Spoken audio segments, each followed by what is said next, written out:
Assalamualaikum warahmatullahi wabarakatuh.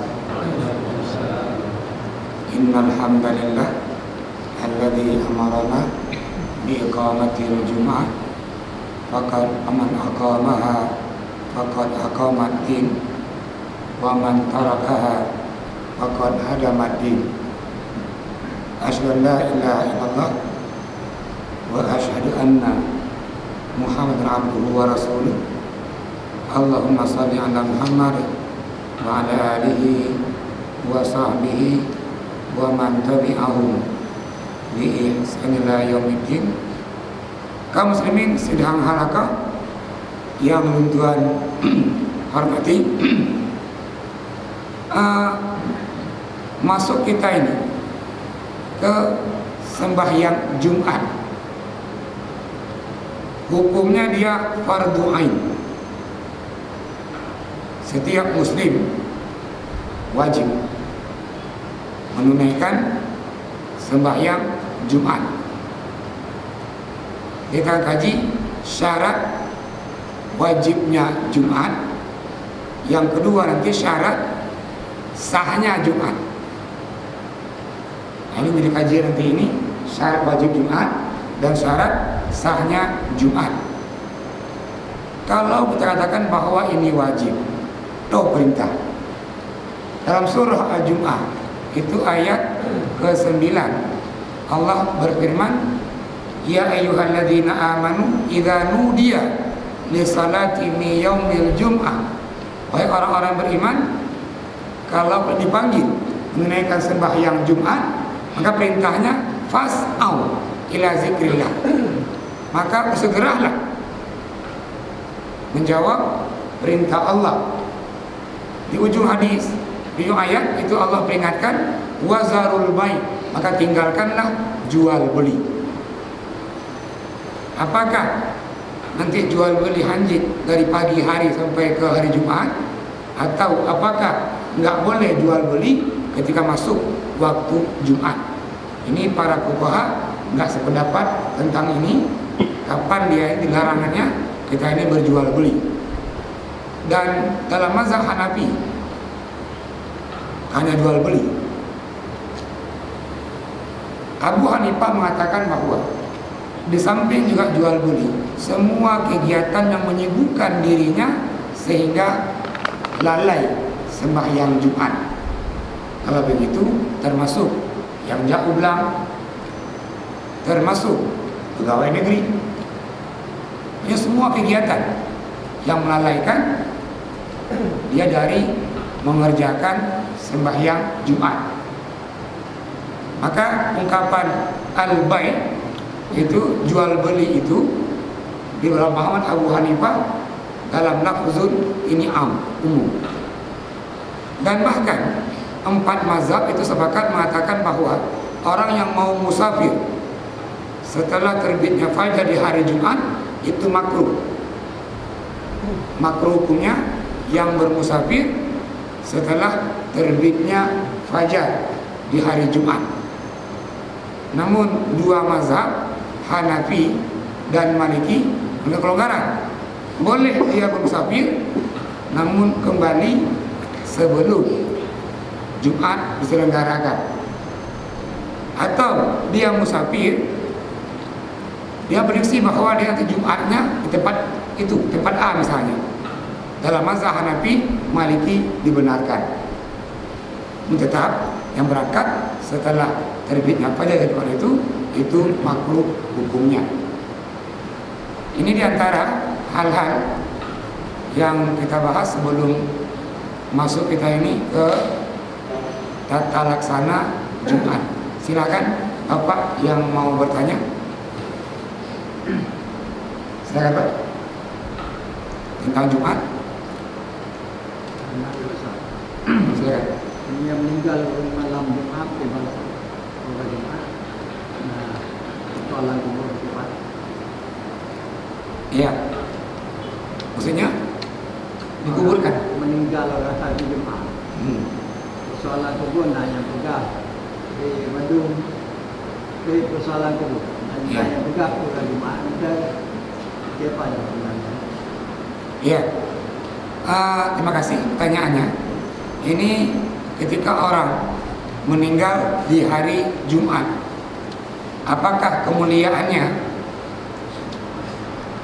Ya, hadis menjelaskan bahwa orang yang meninggal di hari Jumat itu Allah akan menjaganya, dan juga dikatakan lagi bahwa dalam hadis itu orang itu akan lepas dari pertanyaan di alam kubur. Namun setelah dikaji hadis itu, ini dengan sanad yang dhaif, yang lemah. Yang jelas bahwa soal kuburi hakun, seorang hamba meninggal dunia di alam kubur Allah pasti tanya, itu pasti. Orang meninggal di malam Jumat, hari malam mulia, dalam hadis yang lemah dikatakan bahwa dia tidak ditanya di alam kubur. Banyak yang mengatakan bahwa soal kuburi hakun, pertanyaan di kubur itu pasti. Kalau begitu, seakan-akan dua hadis ini bertentangan. Namun kajian tadi, saya kaji hadis as-su'al fil kuburi ini bagi yang meninggal, itu dia hadis yang lemah. Namun kapan kita menguburkannya? Nabi melarang 3 waktu kita menguburkan jenazah. Yang pertama setelah sembahyang subuh, di waktu dilarang kita menguburkan jenazah. Yang kedua ketika matahari pas di atas kepala, itu ubun-ubun. Yang ketiga, waktu larang ini larang kita menguburkan jenazah setelah sembahyang asar.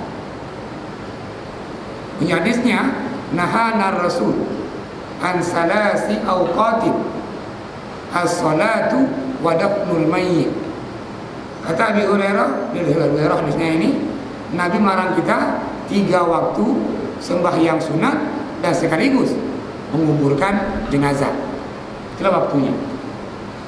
Seandainya ini meninggal di pagi hari Jumat, kalau kuburkan sebelum Jumat mungkin merepotkan, takut telat Jumatnya, kita ambil waktu setelah Jumat. Ini kan lebih cepat menghindari tadi yang sampai menguburkan ini terlambat Jumatnya. Kenapa? Menguburkan jenazah nggak termasuk uzur. Uzur keringanan membolehkan dia ini tidak sembahyang Jumat. Jadi terima kasih banyak. Yang lain silakan yang mau bertanya.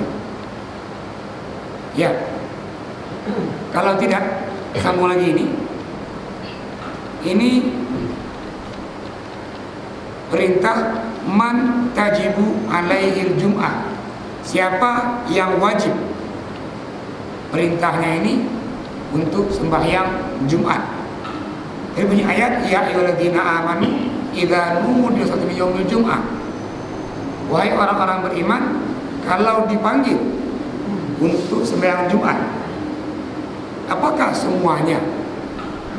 Guru agama, guru beriman, guru inom beriman, yang tua, yang muda beriman. Maka perintah ini tajibul jum'ah ala kulli mukallaf balik. Pertama dibalik. Kalau begitu Jumat enggak wajib bagi mumayyiz, enggak wajib juga bagi anak-anak. Yang kedua, ini akil, orang yang berakal. Ketika begitu Jumat enggak wajib bagi umum. Yang ketiga, hurrin, orang yang merdeka. Barakan nauru, yang belum merdeka. Ini hak alih, ini merdeka ini. Jadi mungkin guru yang paham baru, yang ini kawan merdeka ini. Seterusnya, zakarin. Perintah ini berlaku bagi guru agama.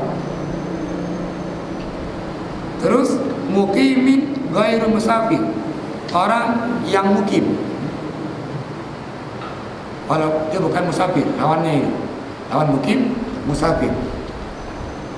Terus selanjutnya bila maradin, yang tak sakit. Nampak ini? Yang boleh enggak Jumat musafir, yang sakit, perempuan. Ini nggak berlaku Jumat. Bagi yang sakit, yang mungkin kan dia ke masjid itu Jumat, atau musafir, atau ketiga ini perempuan, yang keempat anak-anak. Nah, kapan Jumat ini diperintahkan? Jumat diperintahkan itu sebelum hijrah. Yugo Nabi hijrah dari Mekah ke Madinah, sembahyang Jumat kali diperintahkan. Namun Nabi gak memungkinkan mengerjakan sembahyang Jumat itu di Mekah. Namun Nabi mengajarkan seorang sahabat, Mus'ab bin Umair. Maka Mus'ab bin Umair mengajarkan kabilah dari Madinah, dari Yathrib, itu sembahyang Jumat. Maka Jumat yang pertama dikerjakan di bawah pimpinan As'ad bin Bararah, nama sahabat dari Bani Bayyadah di pinggir kota Madinah. Nah, ini nama sahabatnya itu dia As'ad bin Bararah. Nah, As'ad ini yang mengajarkan adalah Mus'ab bin Umair. Mus'ab diajarkan oleh Nabi. Setelah mengajarkan dari Mus'ab bin Umair, Mus'ab mengajarkan As'ad bin Bararah. Maka Jumat yang pertama itu 1 mil jarak di kota Madinah atau di pinggiran kota Madinah itu. Nah, imamnya adalah As'ad bin Bararah. Ini Jumat yang pertama dalam Islam, bukan di Mekah, bukan di kota Madinah, tapi di pinggiran kota Madinah. Itu Bani Bayyadah. Yang imamnya adalah As'ad bin Bararah. Ya, seterusnya itu bunyi hadis dari diriwayatkan oleh Abu Daud, al-jum'ah hakun wajib ala kulli muslim fi jamaah. Itu Jumat perintah yang wajib bagi setiap muslim dan dilakukan, syarat sahnya adalah berjamaah. Maknanya bahwa Jumat enggak sah kalau tidak berjamaah. Ini beda dengan sembahyang Id barusan. Idul Fitri, Idul Adha, ada orang berhalangan berjamaah, dia boleh mengerjakan sendiri. Itu sah.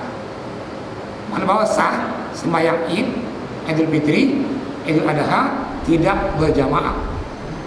Namun sembahyang Jumat itu wajib berjamaah.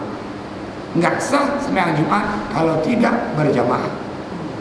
Dan semua mazhab sepakat, la salatal Jum'ah illa fi jamaah. Hanya sembahyang Jumat kecuali dalam berjamaah. Yang beda nanti adalah bilangan jamaahnya yang beda. Namun semua mazhab sepakat. Bahkan Nabi mengajarkan. Terus semua hadis illa arba'ah. Yang gak wajib Jumat dalam hadis ini ada 4. Yang pertama abdun mamluk, hamba sahaya yang merdeka. Yang kedua imra'atun, perempuan. Yang ketiga sabiyun, anak. Yang keempat maridun, orang yang sakit. Ini yang gak wajib sembahyang Jumat. Maka nanti dalam kajian syarat sah sembahyang Jumat adalah jamaah. Sasaboya adalah ini jamaah. Seterusnya hadis dari Abi Hurairah diriwayatkan oleh Abi Daud yang bunyinya al-jum'ah ala kulli man sami'an nida. Jumat wajib bagi orang yang mendengarkan suara azan. Bahkan ada teguran di sini, man sami'an nida'a wa lam yujibhu. Barang siapa yang mendengar suara azan dan dia enggak menjawab, menjawabnya enggak menghadiri, sembahyang Jumat itu wala imanalah, maka orang anggap dia nggak beriman. Hadis sahih menjelaskan juga man tarakal jum'ah salasa maratin mutawaliyah min ghairi uzri, barang siapa meninggal sembahyang Jumat 3 kali berturut-turut, tubi'a ala qalbihi, Allah mengejar hatinya itu nyokal orang beriman. Ini hukuman bagi orang-orang yang meninggalkan Jumat 3 kali berturut-turut. Kiba orang tu jak tigo libur 2 go jak nak kena belego nyohan ale bele urung munafik. Justru lebih bahaya.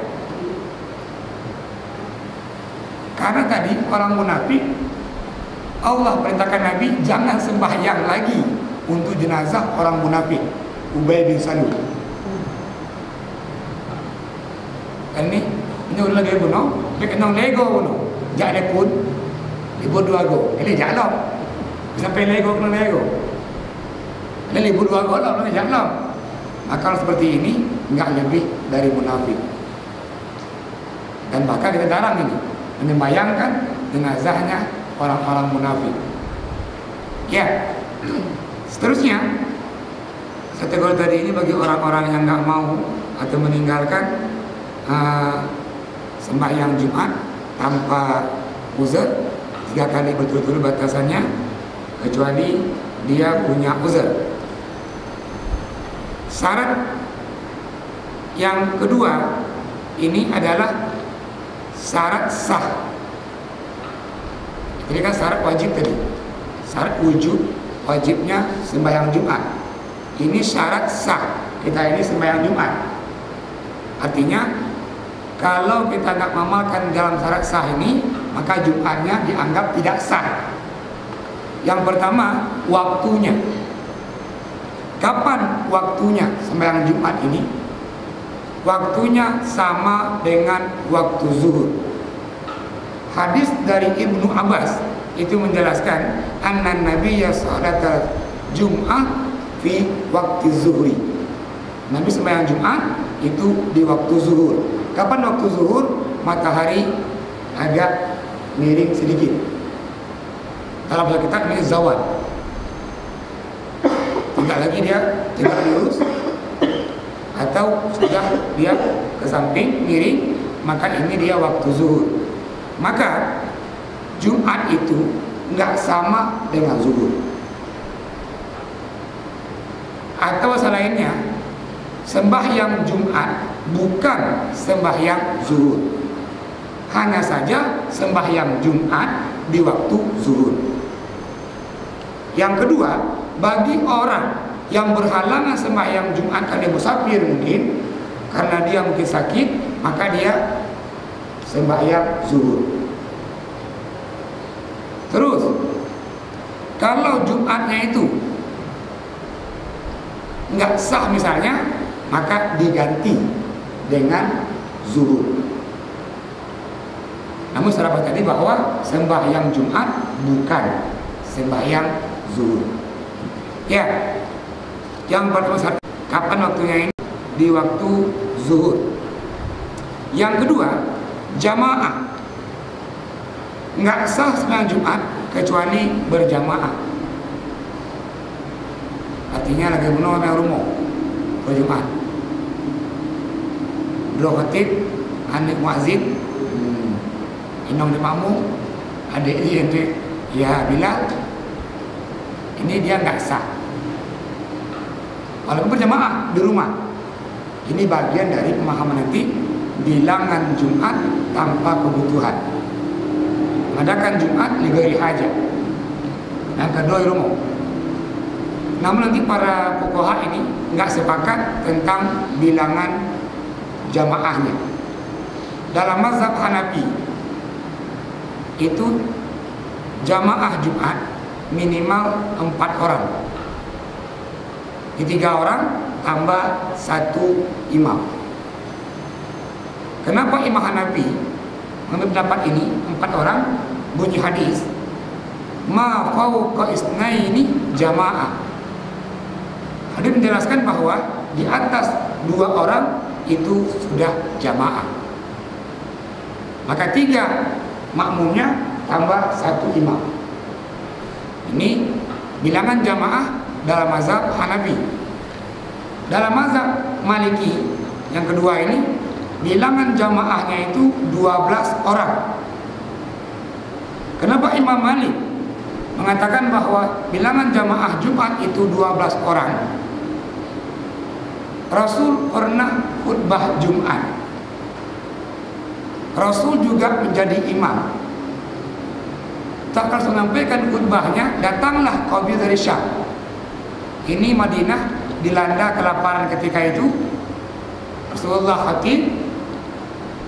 Di khatibnya ada dari Syam orang bawa makanan. Maka jamaah di masjid tadi jeblok. Nak belanja kebutuhan, takut habis sendiri. Nanti ini kawai jeblok. Dalam masjid tinggal 12 orang. Dan Nabi sembahyang Jumat, dan Nabi enggak mengulangi Jumatnya atau enggak menggantinya dengan zuhur. Nah, kisah itu Allah abadikan dalam surah Al-Jum'ah. Itu bunyinya watarakuka qa'imah. Ini Rasulullah dari khutbah. Nah, kaum muslimin meninggalkan Rasulullah menyampaikan khutbah. Ini tadi dalil kenapa Imam Malik mengatakan bahwa bilangan Jumat itu 12 orang. Itu yang surah Al-Jum'ah ayat 11. Wa idza ra'au tijaratan aw lahwan faddu ilaiha wa tarakuka qa'imah. Ini bunyi ayatnya. Tak kala orang ini menengok kabilah Syam tadi bawa makanan dijual, orang ini berbondong-bondong membeli makanan. Hingga Rasulullah dalam posisi khutbah Jumat. Ini asar mengatakan bahwa bilangan Jumat itu 12 orang. Yang ketiga, dalam mazhab Syafi'i dan mazhab Hambali itu bilangan jamaahnya 40 orang. Itu hadis menjelaskan. Ceritanya As'ad bin Bararah tadi yang pulang bukan Jumat di Madinah, tanya, "Kam antum?" Benar ada. Faqala As'ad arba'una rajulan. Kamu mandum artinya 40 orang. Terus hadis yang kedua dari diriwayatkan oleh Baihaqi. Itu punya hadisnya. Anna Nabiyya shalla Jum'ah bi arba'ina. Nabi sembahyang Jumat dengan 40 orang. Namun dalam kitab Al-Mu'tamad Fiqh Syafi'i punya Muhammad Zuhaili dikutip bahwa hadis itu lemah. Sementara tadi As'ad bin Bararah lakukan Jumat dengan 40 orang, kebetulan jumlahnya itu 40 orang. Yang menarik, ungkapan pengarang kitab ini fikih 4 mazhab punya Wahbah Zuhaili. Kata beliau, setelah beliau mengungkapkan bilangan-bilangan tadi ini Jumat, Hanafi 4 orang, Maliki 12 orang, Syafi'i Hambali 40 orang. Nah, kata Wahbah Zuhaili, saya baca, wa yazhar li annal jum'ah tatlubul ijtima'. Menurut pendapat saya, kata Wahbah Zuhaili, yang pertama Jumat itu mesti berjamaah. Selanjutnya, wa ma tatahaqqaqatil jama'al katsira urfan. Nanti secara uruf, kebiasaan, orang sudah berkumpul sebuah tempat secara uruf, kebiasaan, di Masjid Duha berkumpul, Masjid Abu sudah berkumpul orang, di Le Kalece, di Limau itu juga. Dan itu sudah jadi kebiasaan bertahun-tahun. Konsitun konduadru 2 tahun sudah. Nah, kata Wahbah Zuhaili, apa kata beliau? wajabatil jum'ah wa shahat. Maka orang berkumpul yang banyak itu secara kebiasaan sudah wajib Jumat dan sah Jumatnya. Wajabatil jum'ah wa shahat. Artinya bahwa kata beliau, laisa hunaka nasun sharihun. Nah, tidak ada nas, tidak ada ayat, tidak ada hadis yang kuat yang menjelaskan ada di muayyan tentang bilangan tertentu. Dalam kitab Fiqh Sunnah punya saya Sabit, halaman 203, hal yang sama. Laisa hunaka nasun sharihun fi ta'yini adadil jum'ah. Itu bunyi matanya.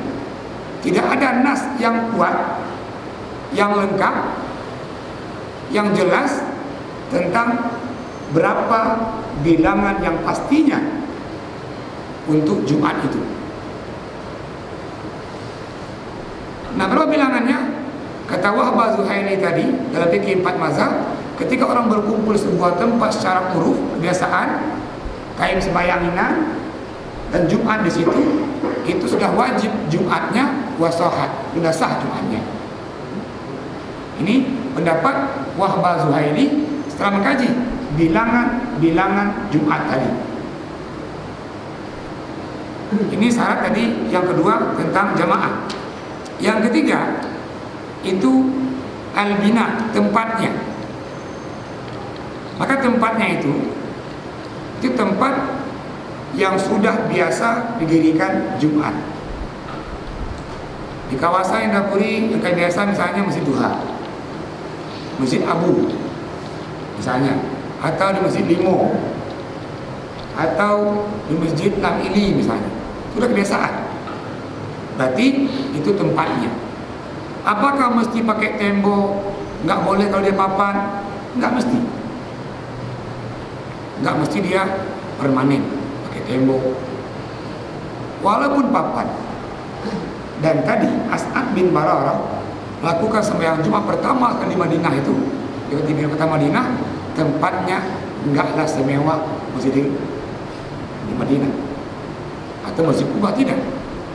Tempatnya khusus dan hanya dibatasi dengan papan saja. Diambil sebagai tempat untuk sembahyang Jumat. Seandainya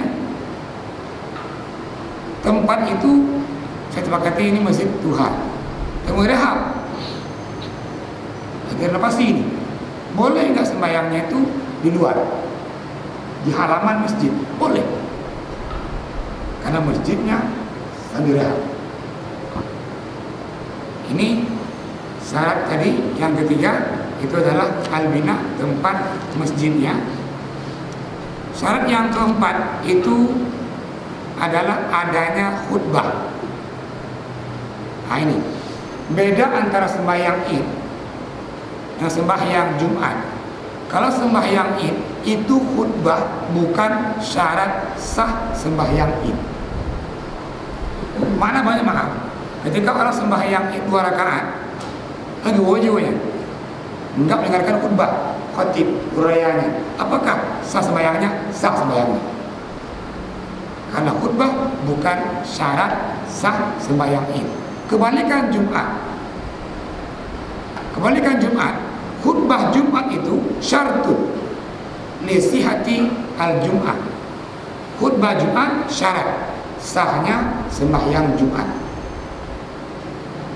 Bagi orang mengerjakan khutbah dan telat, batas akhir telatnya itu mendapatkan 1 rakaat dengan imam.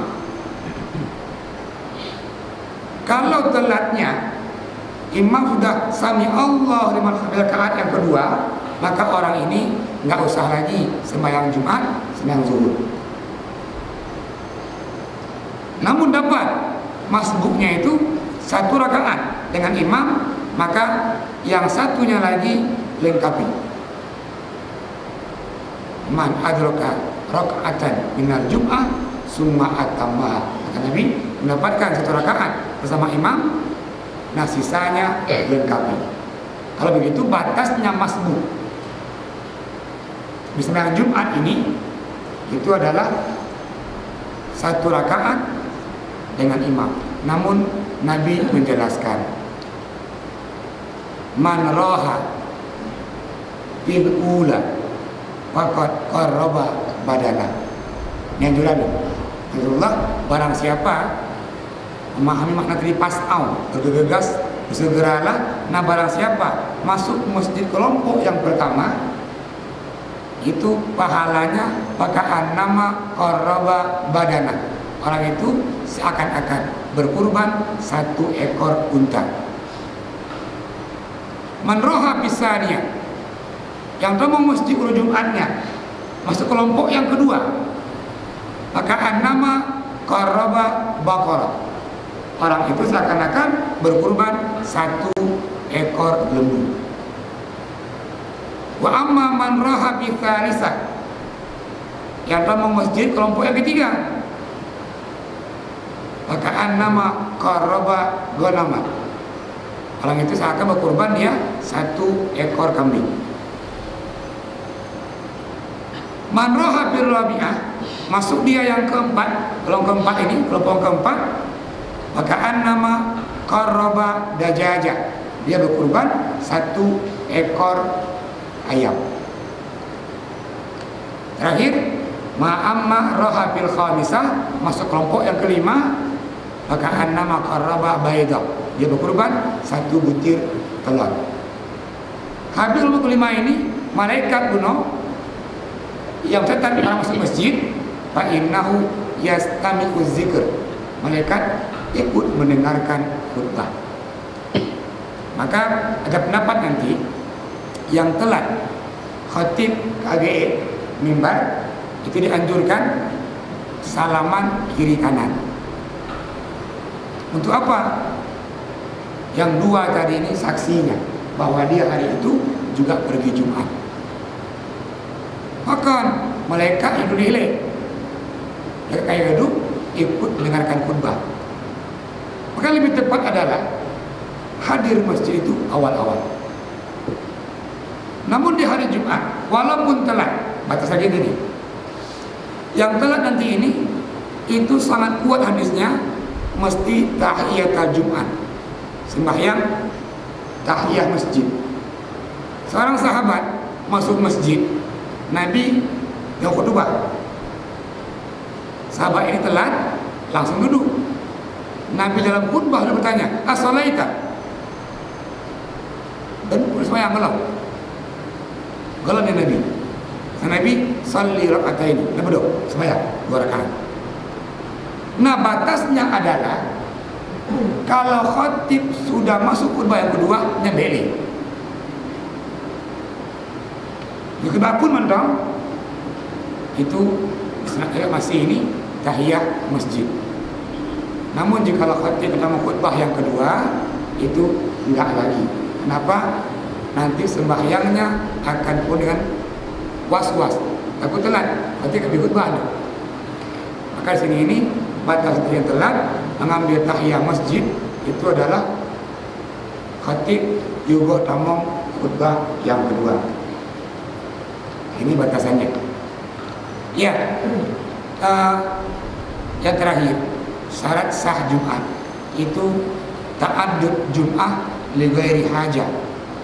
Menyelenggarakan Jumat di beberapa tempat, namun bilangan tempatnya ini bukan kebutuhan. Pertanyaannya, yang toh kebutuhan itu? Yang pertama kebutuhannya adalah kalau jaraknya memang jauh. Ini orang Lam Toba misalnya, cuma 1000, jaraknya cukup jauh, maka boleh Lam Toba ke masjid pada Jumat ini. Yang kedua itu adalah banyaknya orang, kau penuh masjid, kau boleh melimpah masjidnya, maka boleh bangun jamaah lain atau Jumat lain. Antara ini dia hajat, kebutuhan yang dibolehkan kita ini ta'addud al-Jum'ah. Silakan yang mau bertanya. Kita habis berani di syarat sah Jumat. Silakan Pak.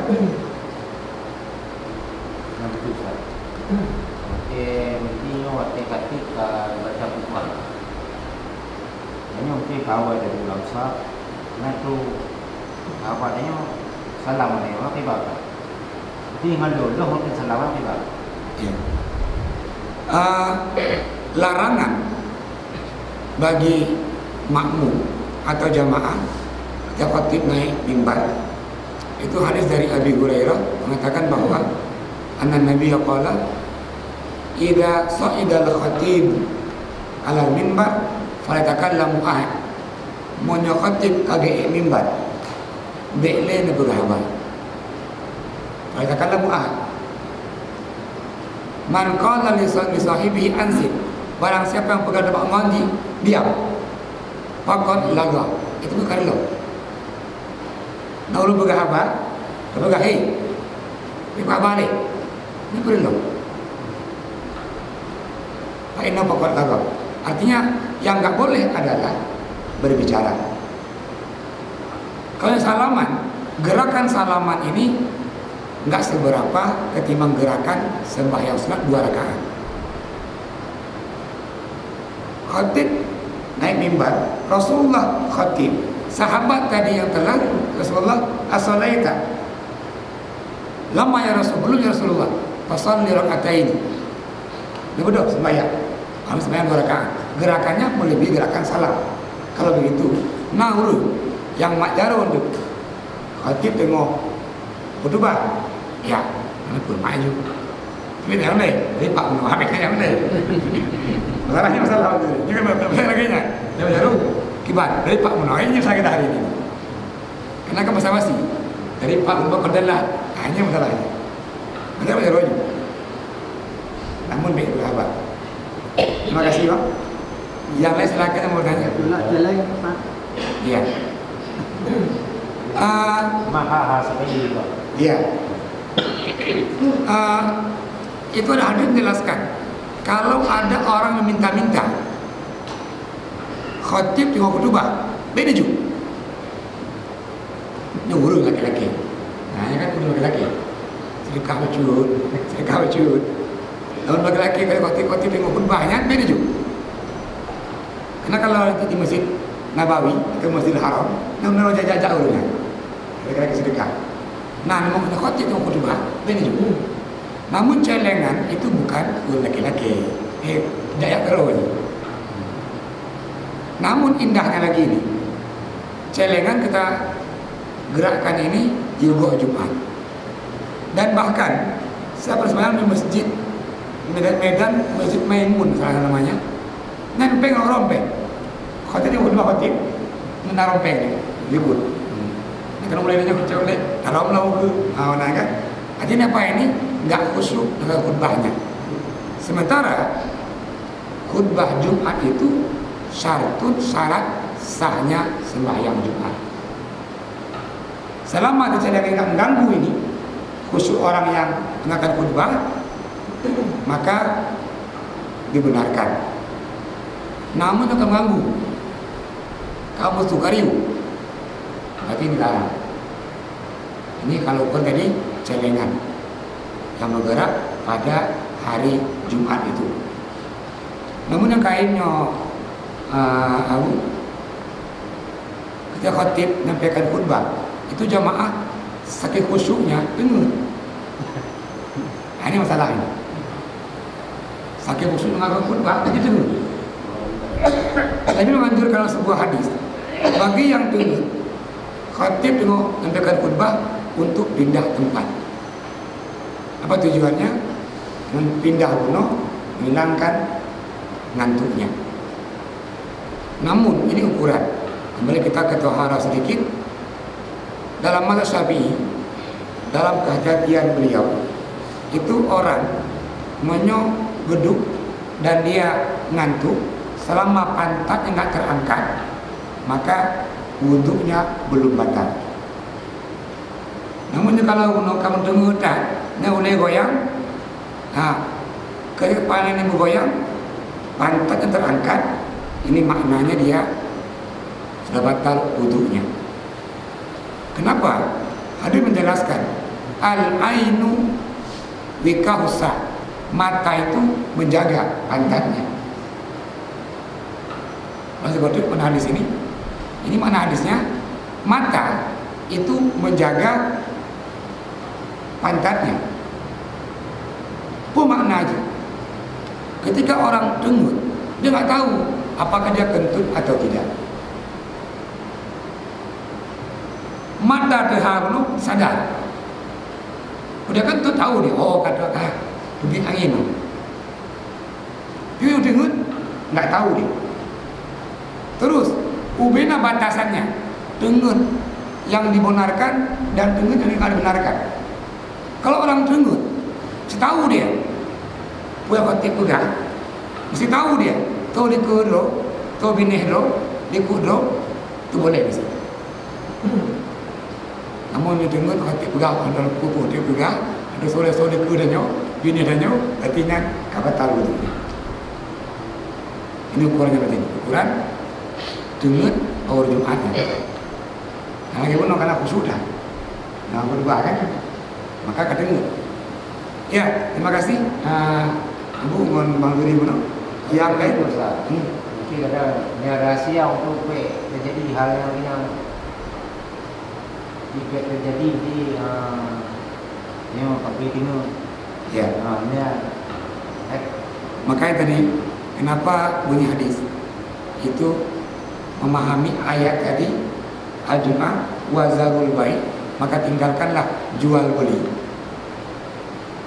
Yang pertama kiat-kiatnya adalah di hari Jumat itu yugo Jumat be'heda.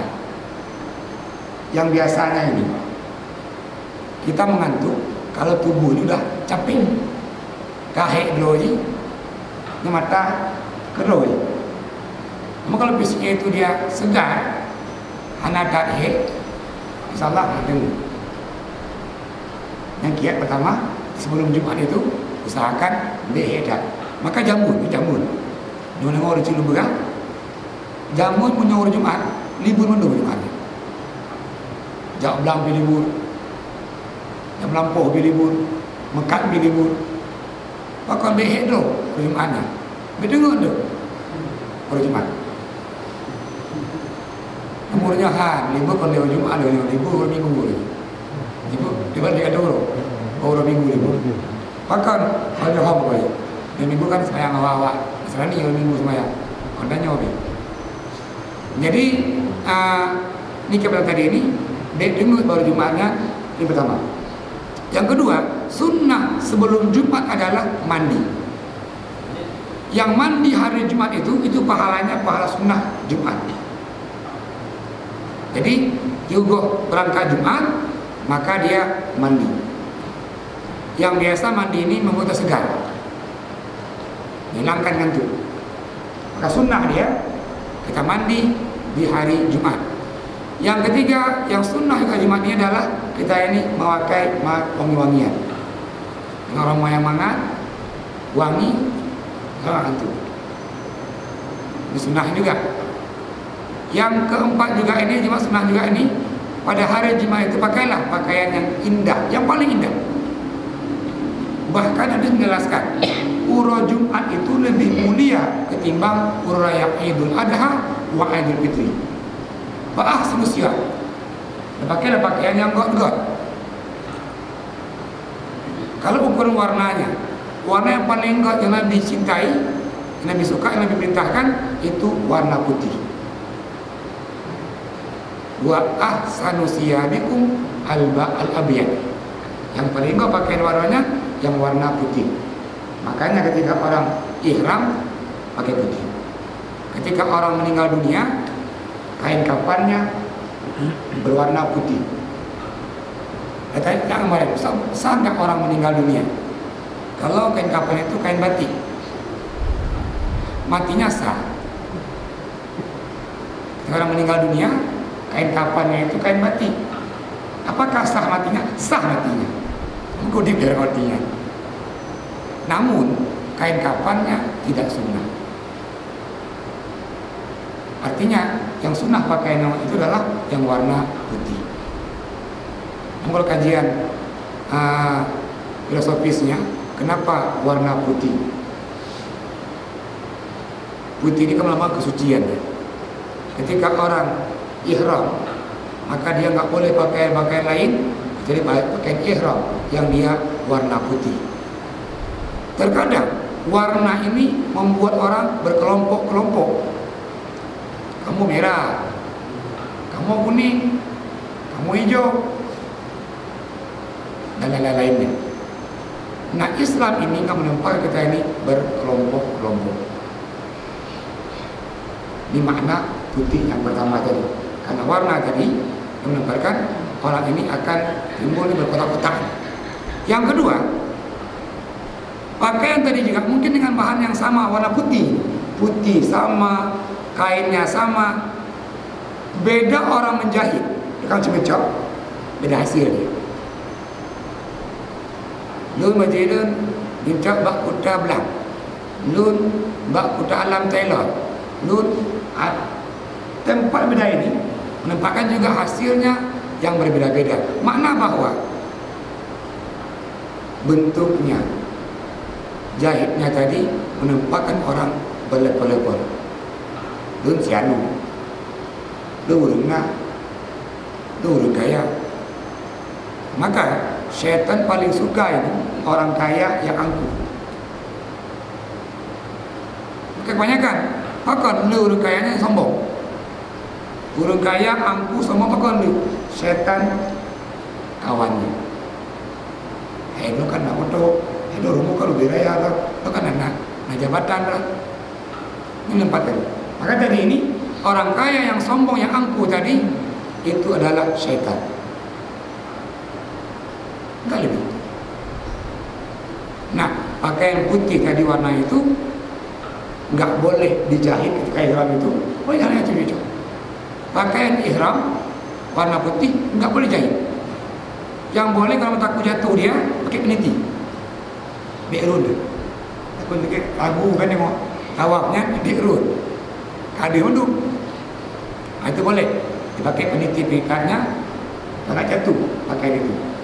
Nah, makna kenapa nggak boleh jahit? Jahit ini menempatkan orang berlepel-lepel. Maka tadi ini pakaian putih warna aja yang paling rot lambang kesucian. Maka jarang itu warna kelompok warna putih.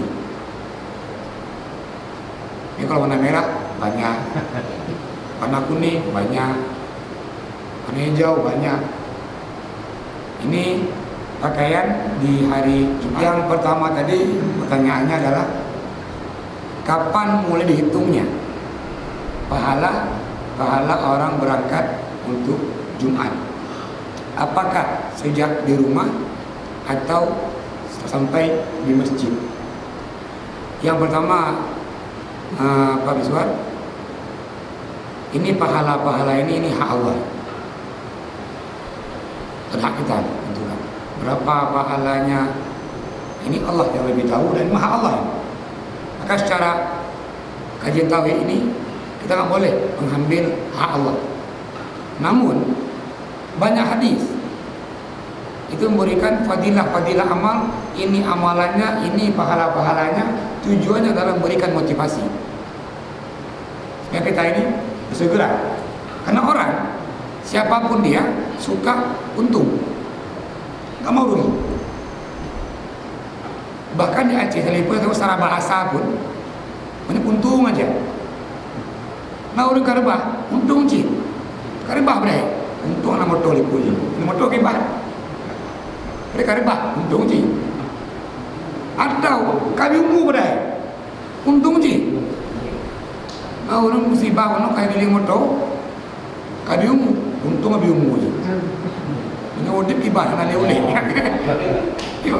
Kan betul ya? Kan secara manusiawi ini, kenapa diberikan banyak hadis? Ini amalannya, ini pahalanya, ini motivasi. Namun, kapan dihitungnya dia? Ada yang menjelaskan, barang siapa yang berniat kebaikan, Allah menulis kebaikan itu. Artinya dari rumah kau niat lu melangkah ke masjid, berarti dihitung dia pahalanya. Yang kedua,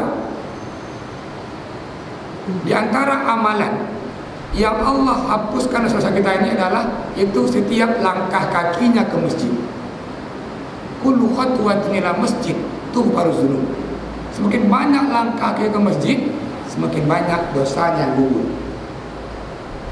Kalau begitu juga karena bahwa dihitung di rumahnya ini. Namun bukan makna bahwa di rumah lu pakai duit, niatnya mau ke masjid, kaki dilangkahkan sampai simpang mau pilih. Ini beda. Atau sampai di masjid, kalau khatib OGE lo, luar le rukuk le luar. Ini memahami yang saya kata lihat bunuh saya rumah, karena kaki bunuh. Namun betul karena niat di rumah bunuh, kaki ke Malangkah, ketika ke masjid ada maunya. Tapi gedung ini. Yang lebih tepat adalah masuk ke masjid. Semoga tadi masuk dia ke kelompok yang pertama tadi. Bayangkan tiap minggu kita ini di Jumat kurbannya 1 ekor lembu. 1 bulan 4 lembu. Berapa lembu? Setahun 12 kali 4. 8 lembu. Itu yang kubur setahun 8 lembu. Ada paling tegas sebelum situ nyohan gurunya yang jakun masjid penuh dalam setahun dia kurbannya 48 lembu tambah 2 lembu rayain 45. Ini mana? Dulu heti misal 2 heti lembu kan lembu buah malu heti dia prehene penuh ketiga baru tamu. Nah mereka menunggu nanti itu di mana dia di pintu masjid, keluar masjid. Tapi itu berbalik. Itu berbalik di masjid. Itu masjid. Ya, ini pertama. Yang kedua, tadi pertanyaannya. Azan. Mana lebih tepat? Kita ambil sunat-sunatnya setelah azan dikumandangkan atau sebelum azan. Yang pertama ini apakah ada sunnah sebelum Jumat? Apakah ada sebelum Jumat?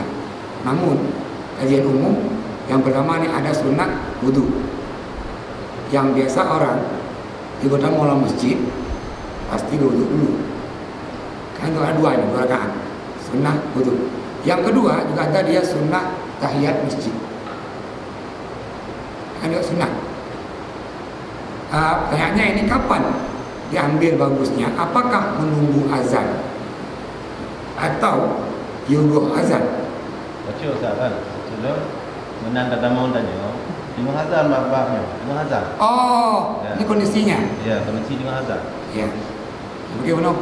Azan godok dong. Tapi luar ada azan. Sebenarnya. Terima kasih atas penjelasannya. Nah, ketika orang telat ke masjid, pas sampai di masjid, azan berkumandang. Ketika azan dikumandangkan, sunnah bagi seorang muslim itu menengok muazzin kalau nampak. Yang kedua menjawab azan. Ya sami'ta al-azana faqulu misla ma qala. Kalau dengan suara azan maka bacalah seperti bacaan azan itu. Ini perintah hadis yang sunnahnya ini. Nah setelah itu, setelah azan berselawatlah pada Nabi. Bunyi tadi doa setelah azan. Kalau orang masuk masjid telat, azan dalam berkumandang, dia sholat, pertanyaannya kapan dia menjawab azan? Sementara dia sholat dan tidak ada bacaan sembahyang itu, bacaannya, lafaz azan. Maka ada baiknya, tidak mesti. Adakah ada baiknya tadi ini? Orang yang masuk masjid, azan berkumandang, dia diam sejenak dan menjawab lafaz azan ini dikumandangkan oleh muazzin.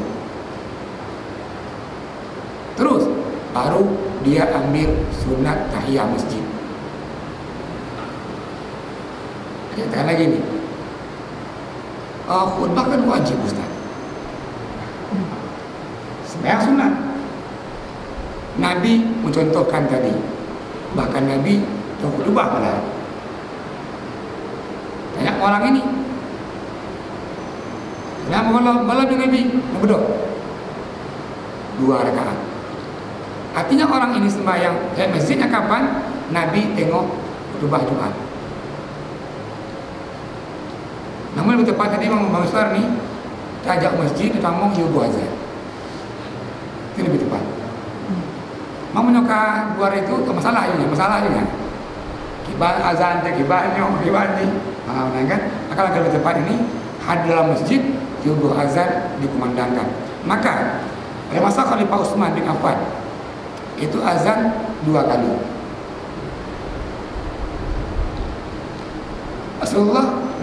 Rasulullah masa Abu Bakar, masa Umar azan Jumat cuma sekali. Nah pas masa Khalifah Utsman, karena banyaknya orang takut banyak yang telat, maka azannya itu 2 kali. Maka yang tengok polisi kampungnya memang tu jauh belangnya takut sehingga ramai adalah azan 2 kali ini. Satu peringatan bahwa waktu Jumat akan masuk. Tetap azan yang kedua masuknya waktu Jumat. Kalau begitu yang pertama ini dikumandangkan sebelum masuknya waktu Jumat. Persiapan. Ini tadi azan 2 kali ada masa Khalifah Utsman. Boleh kita amalkan? Boleh. Karena ini asal sahabat. Yang jadi masalah adalah kita hari ini walaupun azan kali azan, anak berdoa ini. Ini masalah kita hari ini. Mau azan sekali, mau 2 kali, mau 3 kali, anak berdoa. Ini masalah kita hari ini. Kalau salah azan 2 kali sekalinya, namun yang dipanggil ini nih, lebih gol mengkopi sebelahnya ketimbang tak berdoa. Ini masalah ini. Ini masalah kita hari ini. Namun secara hukum tadi kenapa azan 2 kali? Masa Khalifah Utsman. Yang mau makan ya silakan. Yang sekali nggak boleh. Masa Rasulullah, masa Abu Bakar, masa Umar, si gomandang. Ya, terima kasih hadirin sekalian. Kaum muslimin sedang halaqah yang kau hormati, mari tutup halaqah kita pada malam hari ini dengan kafarah majlis. Subhanallah. Mohon maaf. Assalamualaikum warahmatullahi wabarakatuh.